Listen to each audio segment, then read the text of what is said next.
नमस्कार दोस्तों, एक वीडियो दिखा रही हूँ। है तो ये एक अभिनेता का ही, लेकिन और भी जो अभिनेता जो बीजेपी के में कार्यकर्ता सम्मिलित हैं, उनके भी भाषण आप मिला के देख लीजिए। सही मायने में ये विकसित भारत का बजट नहीं है। इसमें ना एम्प्लॉयमेंट के लिए या कहां से आप इतना पैदा करेंगे। देश पे 2 लाख कितने लाख करोड़ का कर्जा है। तमाम प्रधानमंत्री के दौरान जो कर्जा नहीं था देश पे, उससे 4 गुना से ज्यादा कर्जा हो चुका है। देश का एक एक इंसान आज कर्जे में डूबा हुआ है। उससे उबारने का, उससे निकालने का कोई रास्ता नहीं, कोई सोर्स नहीं कि बड़ी बड़ी बातें कर दी आपने विकसित भारत का नाम लेके। कहां से लाएंगे, कहां से आएगा। हर प्रदेश का इतना पैसा बाकी है, और खासकर बहुत सारे प्रदेशों का, और खासकर बंगाल का 2 लाख करोड़ से ज्यादा पैसा बाकी है। गरीबों का, मनरेगा का और तमाम स्कीम्स का, उसको आपने नहीं। पंजाब का बाकी है और बहुत सारे प्रदेश का बाकी है। उस पर आपने जरा भी रोशनी नहीं डाली। महिलाओं के ऊपर, युवा वर्ग के ऊपर, गरीबों के लिए जिनका आप बार बार जिक्र करते हैं, उनके बारे में आपने कुछ नहीं कहा। उनके बारे में कोई नई स्कीम नहीं। किसानों के बारे में हम सब इतना रोना रोते हैं, विपक्ष इतना चिल्लाता है किसानों के लिए।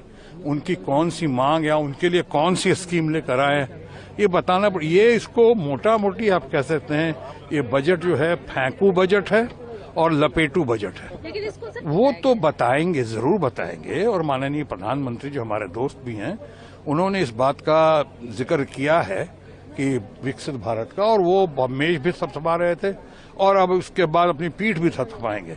लेकिन उनके पीठ थपथपाने का या उनके मेज थपथपाने का या उनके विकसित भारत का नारा देने का कोई विशेष महत्व तो नहीं रह जाता है, क्योंकि ये सारा बजट उन्हीं के डिपार्टमेंट में तैयार हुआ है।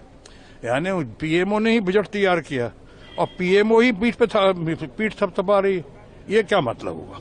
तो ये मैंने कहा, अगर नंबर देने की बात इस बजट पे, मैं नंबर देने के लायक ही बजट को नहीं समझता हूँ। भाषण देते हैं, ना कभी मनरेगा पे बोलते हैं, ना कभी रोजगार पे बोलते हैं, ना कभी शिक्षा पे बोलते हैं, ना कभी ये हॉस्पिटल के बारे में बोलते हैं, ना कभी सड़क निर्माण के बारे में बोलते हैं, ना कभी हॉस्पिटल में कोई दवाएं, कोई एक्सट्रेचर, कोई एम्बुलेंस उसकी कमी है उसके बारे में बोलते हैं। ना कभी जो पुल बनाते हैं वो ढह जाती है बिना मतलब का, मतलब कि पुल में कितने लागत होते हैं ये तो बता देते हैं कि हजारों करोड़ों का लागत हुआ है, लेकिन वो गिर कैसे गया, कहाँ पे बेईमानी हुई, कहाँ पे क्या हुआ, इसके बारे में नहीं बोलते हैं। लेकिन ये अभिनेता हैं, मैं वो नहीं कहती कि ये कांग्रेस से हैं कि बीजेपी से हैं कि किस पार्टी से हैं, ये किस पार्टी से बिलोंग रखते हैं मुझे नहीं पता। लेकिन आप इनकी भाषण सुनिए, इनका बयान सुनिए, ये किस तरह से बोलते हैं। और देश के बारे में ही सोचना जायज होता है, देश के बारे में ही कार्य करना जायज होता है, ना कि भाषणबाजी करना जायज होता है। ये ज्यादा बीजेपी में होता है और आप लोगों को भी पता है। कोई लोगों को मैं चुप जाती हूँ, सच बोलती हूँ तो चुप जाती हूँ। जैसे मनोज तिवारी को देख लीजिए, जैसे रवि किशन को देख लीजिए, जैसे निरहुआ भाई को देख लीजिए। और अगर एक चुनाव में खड़े हुए थे खेसारी लाल यादव जो हैं, वो खड़े हुए थे बिहार के चुनाव से, तो सबकी मतलब कि बोलती बंद हो गई थी और ऐसी ऐसी बोलती निकाल रहा था, मतलब उनके जुबान से ऐसे ऐसे बोलती तीर छोड़ रहे थे कि मतलब लग रहा था कि उनके सीने में जाके खंजर जैसा घुस जाएगा। और ऐसा ही हुआ, खेसारी लाल जी जीते नहीं और मतलब कि सबकी मन की मनोकामना पूरी हो गई। बेचारे जो खेसारी लाल जो हमारे बिहार के चुनाव से ये चुनाव लड़ रहे थे, वो उन्होंने जीत हासिल नहीं की, लेकिन कहीं ना कहीं एक दिल में जगह बना लिया है। हो सकता है अगले चुनाव में उनकी जो है उनकी जीत पक्की होगी। अभी तो देखा गया है कि चुनाव में कितनी सारी धांधली हुई है, चोरी हुई है, और ये सब चीज है जो पक्की हो गई है, बिल्कुल पक्की हो गई है कि चुनाव में जो है वो धांधली हुई थी, चोरी हुई थी, वोट चोरी हुई थी, ये सबको पता है।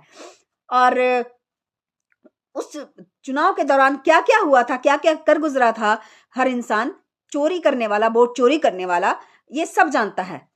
यहां से लेके बिहार से लेके दिल्ली तक, दिल्ली से लेके पूरा भारत वर्ष में सब लोग जान गया था कि क्या हुआ था। तो इसी तरह से एक जो है वो अभिनेता शत्रुघ्न सिन्हा जी हैं, उनका बयान सुनिए कि इंसान को किस चीज में बोलना चाहिए। रोजी रोजगार पे बोलना चाहिए, हॉस्पिटल, सड़क, निर्माण के बारे में बोलना चाहिए, लेकिन कोई भी नेता बोलता नहीं है। तो मतलब जो कार्यशील होता है, जो कार्य करता होता है, असली कार्यकर्ता होता है, उसे लोग वोट क्यों नहीं देते हैं?